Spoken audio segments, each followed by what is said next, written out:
Halo guys, film kali ini menceritakan tentang seorang mantan atlet tinju bernama Yu Gi-chul yang diperankan oleh Ma Dong-seok alias Don Lee. Menceritakan Gi-chul yang harus pindah kota untuk mencari pekerjaan baru karena terkena masalah dengan pekerjaan sebelumnya sebagai pelatih tinju.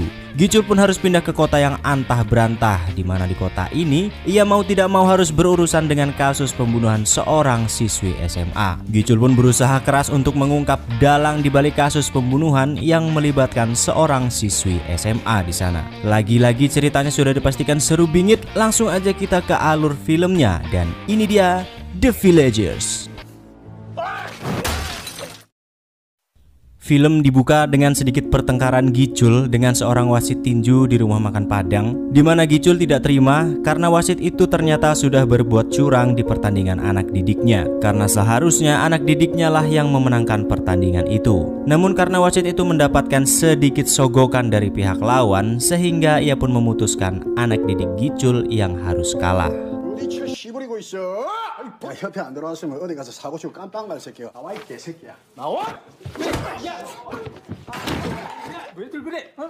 아, 형님 또 왜 그러세요? Karena kejadian itu, Gi-chul pun dianggap membuat masalah oleh asosiasi tinju di sana. Ia pun jadi susah untuk mendapatkan pekerjaan di kotanya sebagai pelatih tinju. Akhirnya mau tidak mau, Gi-chul pun harus pindah kota untuk bisa mencari pekerjaan baru agar bisa menyambung hidupnya. Namun di kota yang antah berantah ini, Gi-chul tidak menjadi seorang pelatih tinju. Mau tidak mau, ia pun harus menjadi seorang guru di sebuah sekolah SMA, karena memang hanya itu pekerjaan yang ada untuknya. Sesampainya di kota itu, Gi-chul mendapati beberapa pelajar SMA yang sedang bertengkar. Entah apa yang mereka pertengkarkan, tapi Gi-chul mencoba melerai mereka. Namun para pelajar itu tidak menghiraukan Gi-chul dan malah mengusirnya. 싸우지들 말고 얼른 집에 가. 어? 그냥 가던 길 가세요. 짜증나게 하지 말고. 아니 여기 왜 이렇게 애들이 동네 무섭냐? Setelah itu kita akan melihat siswi SMA tadi yang bernama Eugene yang sedang menghampiri seorang nenek di rumah seorang diri. Ternyata nenek ini adalah wali dari temannya yang bernama Soyun. Ternyata pertengkaran Eugene tadi dikarenakan Soyun yang sudah menghilang beberapa hari yang lalu, di mana Eugene mengira bahwa teman-temannya tadi ada kaitannya dengan hilangnya Soyun. Eugene yang sudah melapor ke pihak kepolisian pun bahkan belum ada secercah harapan sama sekali tentang keberadaan Soyun. Ia juga sudah menyebar brosur di mana-mana, tapi juga tidak ada yang tahu keberadaan Soyun temannya itu. Di malam harinya, saat Gi-chul sedang melakukan latihan rutinnya, tiba-tiba ia melihat ada seseorang wanita yang sepertinya sedang diculik. Namun tidak ada orang yang peduli sama sekali di sana. Ternyata wanita ini dibawa ke satu tempat yang entah tempat apa ini, di mana mereka memukuli wanita itu habis-habisan yang entah apa sebabnya. Tibalah hari pertama Gi-chul mengajar di sekolah SMA di kota itu. Di sini Gi-chul menjadi seorang guru olahraga sekaligus kepala kesiswaan yang tugasnya menarik atau menagih para siswa-siswa yang belum membayar uang sekolah. 안녕하십니까? 반갑습니다. Gi-chul pun mendatangi para siswa-siswa di sebuah kantin karena di sana semua siswa berkumpul dan lebih mudah mencari siswa yang belum membayar uang sekolahnya. Namun kedatangan Gi-chul malah diacuhkan oleh seluruh siswa dan dianggap sebagai guru yang konyol oleh mereka. 그건 제가 알아서 할 건데요. Dan di saat itu juga, Gi-chul melihat Eugene dan menagih uang sekolahnya yang belum ia bayar selama berbulan-bulan. Namun sama seperti yang lain, Eugene pun mengacuhkan Gi-chul. Tapi saat Gi-chul menyebut nama Soyun, Eugene pun terlihat amat marah dengan Gi-chul karena telah menyebut-nyebut namanya tanpa tahu apa yang sedang terjadi dengan Soyun. 물어본 거야. 가출한 건가? 학교도 잘 안 나오는 거. 얘기하지 마세요. 예? Setelah itu, Eugene pergi ke kantor guru untuk memprotes kepada para guru yang ada di sana karena ia yang dilarang untuk memajang poster tentang hilangnya Soyun di mading. Tapi ternyata para guru di sana juga tidak peduli sama sekali apakah Soyun hilang atau kabur atau apalah pokoknya. Yang jelas mereka benar-benar tidak peduli dengan keadaan siswa-siswanya. 불안에 신경 쓰지 말고 너나 잘해. 어? 인생 신경 쓰다 지 인생 망친 사람이 한둘인 줄 알아? 너도 Setelah jam pelajaran selesai, Gicul lanjut mencoba mencari rumah para siswa-siswa untuk menagihnya secara langsung kepada orang tua mereka. Sambil mencari, Gicul masih sempat memanjakan dirinya dengan bermain mesin jepit boneka yang membuatnya sangat senang sekali. Di persimpangan jalan, ia melihat sekumpulan orang yang sedang menyaksikan calon gubernur yang bernama Kim Ki-tae yang sedang melakukan pidato pendekatannya kepada warga-warga di sana dengan bualan janji-janji mereka yang sering kita lihat juga di negara Konoha kita tercinta. Sedangkan Eugene masih terus mencari di mana sekiranya ia bisa menemukan Soyun yang sudah menghilang selama berhari-hari. Hingga Eugene pun menemukan tempat di mana Soyun biasanya bekerja yang terlihat seperti sebuah bar dan semacamnya. Ia pun nekat masuk dari pintu belakang. Beruntung saat itu ada Gicul yang tidak sengaja melihatnya. Tidak segan-segan dan tanpa rasa takut sedikit pun, Eugene menanyakan tentang Soyun di tempat itu kepada para staf yang ada di sana. Dan salah satu staf yang melihat foto Soyun sepertinya mengetahui tentang Soyun, tapi dengan nama samaran yaitu menjadi Tsai Lim. Staf itu pun mengusir Eugene dari tempat itu, tapi Eugene malah langsung mencari Soyun dan naik ke lantai atas. Beruntung, Gicul yang mengikuti Eugene masuk ke tempat itu dan berhasil mengejarnya sebelum para staf yang menyeretnya. 조용히 나갈 거니까 서로 피곤한 일. Namun setelah diselamatkan oleh Gicul, bahkan Eugene malah merasa bahwa Gicul menghalanginya untuk menemukan Soyun. Gicul pun sedikit menceramahi Eugene demi keselamatannya. Di saat itu, ada seorang wanita yang bekerja di sana keluar dari tempat itu. Lantas mereka pun bertanya kepada wanita itu tentang Soyun. Namun ternyata wanita itu mengaku bahwa ia tidak tahu apa-apa dan menyuruh mereka untuk menanyakannya langsung kepada seorang wanita yang bernama Madam Isu. 이슬 언니요?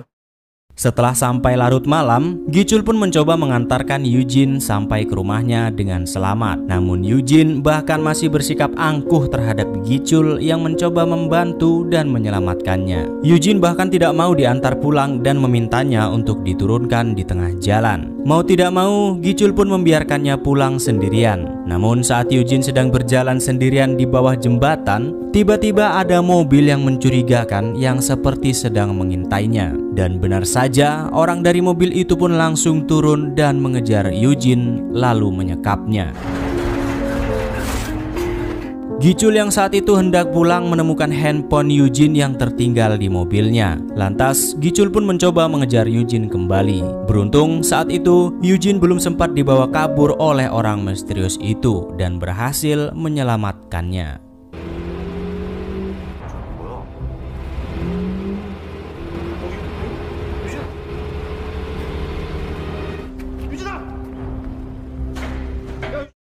Di rumah sakit saat itu sudah ada para polisi di sana karena Gicul yang melaporkan kejadian yang menimpa Eugene. Namun para polisi itu sepertinya tak peduli sama sekali dengan kasus penculikan seperti ini. Bahkan mereka mengelak saat ditanyai kasus tentang Soyun yang sudah dilaporkan oleh Eugene beberapa waktu yang lalu.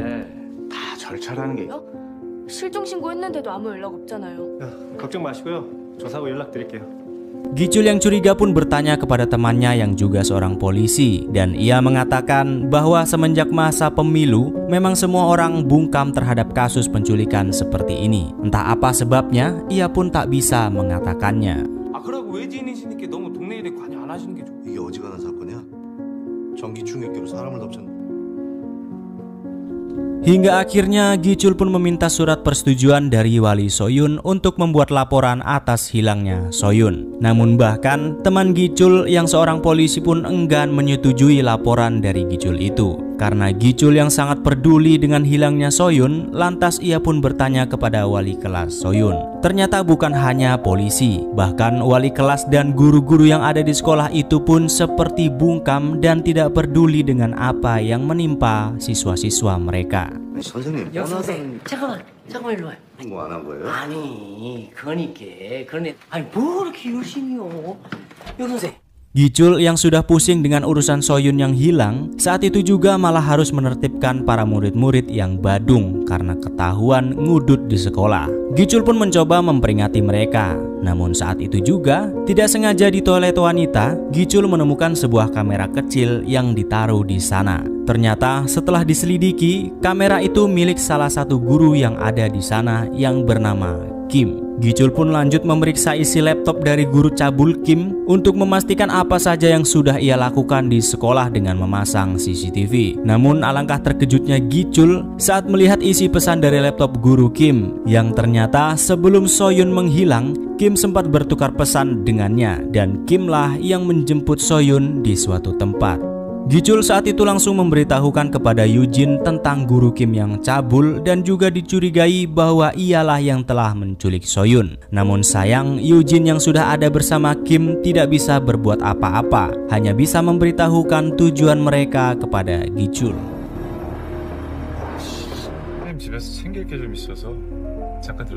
Karena Eugene yang sangat penasaran, ia pun tanpa basa-basi langsung bertanya kepada Kim, apakah benar dia yang telah menjemput Soyun di malam sebelum ia menghilang. Karena tidak tahan dengan pertanyaan itu, Kim pun langsung membungkam Eugene.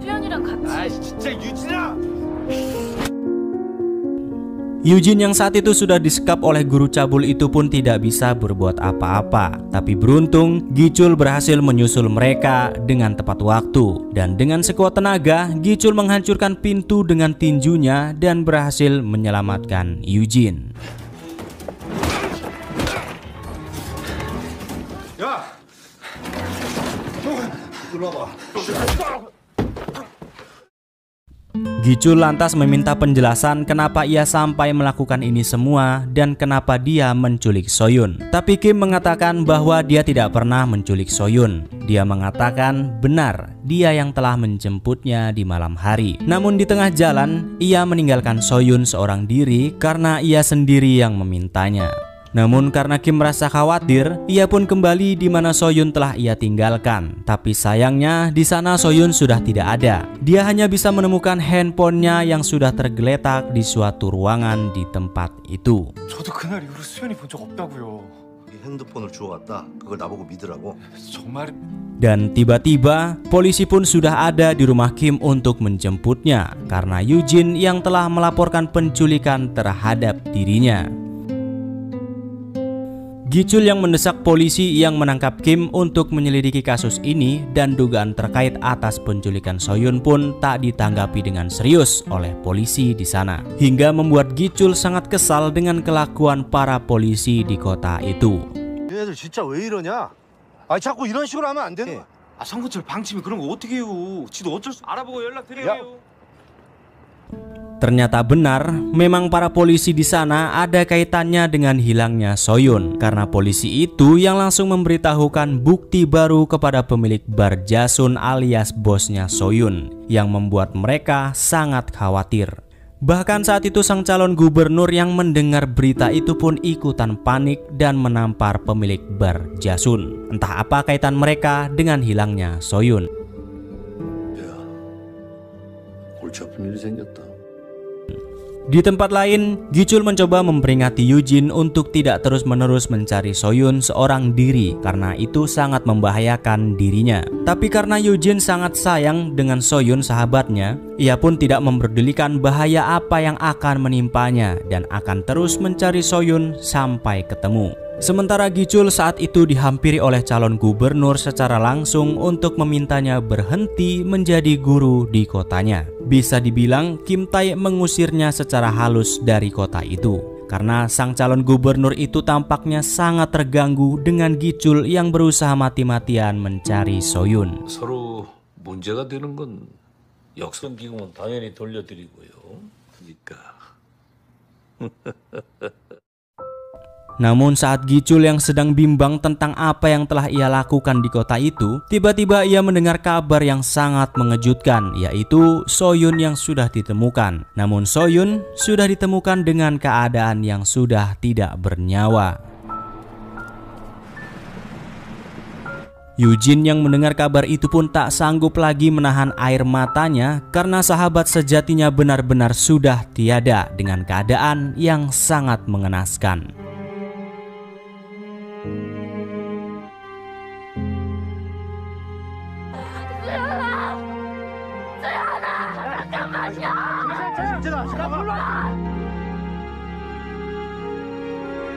Melihat semua kejadian ini, seorang polisi teman Gicul tadi, ia pun tidak bisa lagi tinggal diam dengan kebobrokan yang terjadi di tempat kerjanya. Lantas ia pun mencoba mencari bukti-bukti tentang apa dan siapa pelaku dari kasus penculikan dan pembunuhan Soyun. Polisi itu pun mengambil barang bukti berupa handphone Soyun yang disimpan di kantornya. Namun sayang, ia terlihat oleh rekan-rekannya.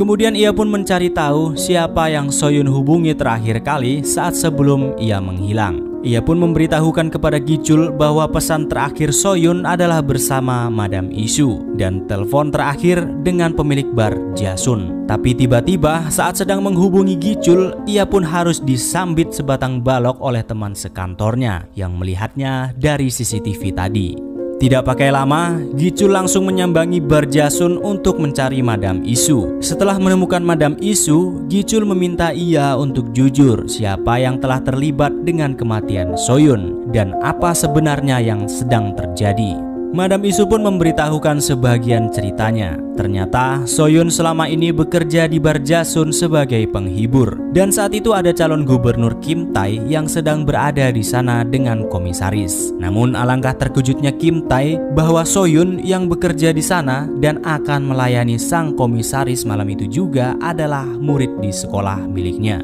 Dan tiba-tiba saat itu juga ternyata Soyun kabur dan melukai sang komisaris saat ia ingin melayaninya. Karena Kim Tae tidak ingin rahasianya bocor sebagai calon gubernur yang sangat bobrok, maka ia pun memerintahkan pemilik bar Jasun untuk segera mencarinya. 야, 이 미친년아. 네 집 가서 할머니한테 물어볼까? 알았어. Saat itu juga Gicul langsung menghampiri pemilik bar Jasun untuk menanyakan kejadian lengkapnya. Namun karena pemilik bar itu tidak bisa diajak kompromi secara baik-baik, terpaksa Gicul seorang mantan juara tinju pun harus menghabisi mereka semua dengan seluruh teknik tinju yang sudah ia latih selama ini.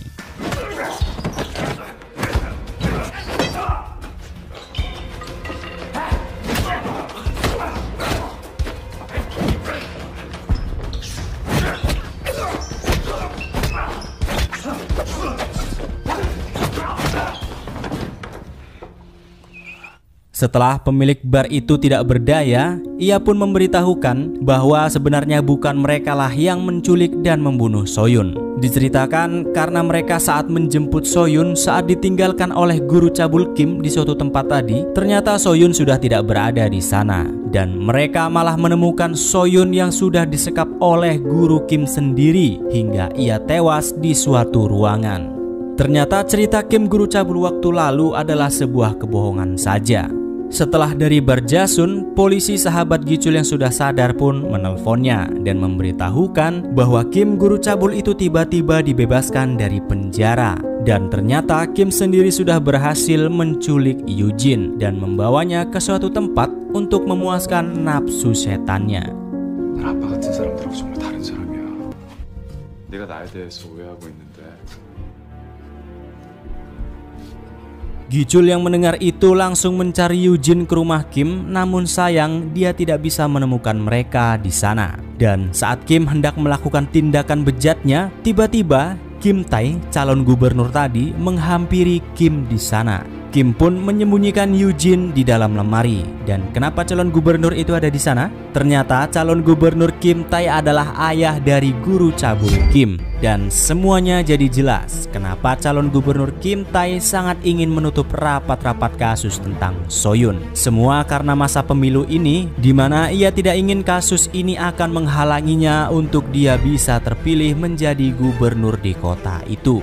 Namun kita akan dibuat terkejut lagi, ternyata yang telah membunuh Soyun bukanlah anaknya. tetapi Kim Tae sendiri, di mana Kim Tae benar-benar tidak bisa membiarkan Soyun yang dikhawatirkan akan membuka kebejatannya di khalayak umum. Lantas Kim Tae pun membunuh Soyun agar tidak ada orang yang bisa menghalangi dirinya menjadi gubernur di sana.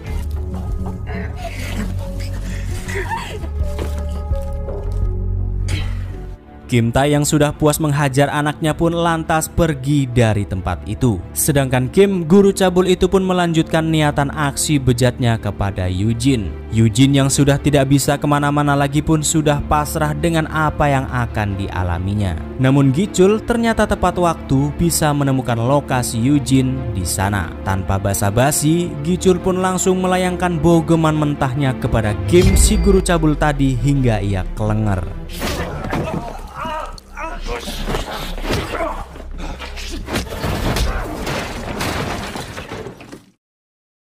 Gi-chul yang sudah babak belur pun mencoba membawa Eugene ke rumah sakit dan berusaha menyelamatkannya dengan sekuat tenaga. Sedangkan Kim Tae malam itu juga sudah menikmati hasil perbuatan jahatnya dan sudah dilantik menjadi seorang gubernur. Karena Gi-chul yang masih tidak terima dengan apa yang telah dialami oleh murid-muridnya yang disebabkan oleh Gubernur Kim, lantas ia pun mencari dan menabrak Kim yang sedang berada di jalan.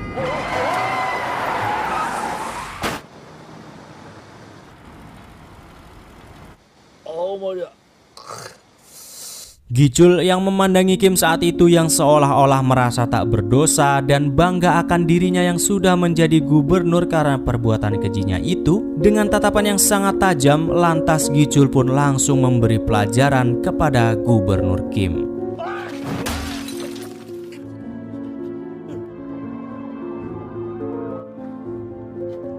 Tidak lama kemudian datanglah segerombolan polisi yang ternyata teman Gi-chul tadi sudah membeberkan kejahatan yang dilakukan oleh Gubernur Kim dan putranya kepada semua orang. Alhasil Gubernur Kim pun berhasil diringkus saat itu juga. 군수 당선자인 김기태 씨가 이사장으로 재직 중 물론이고 일선 형사와 겪고 있는 중입니다. 이 과정에서 당선자의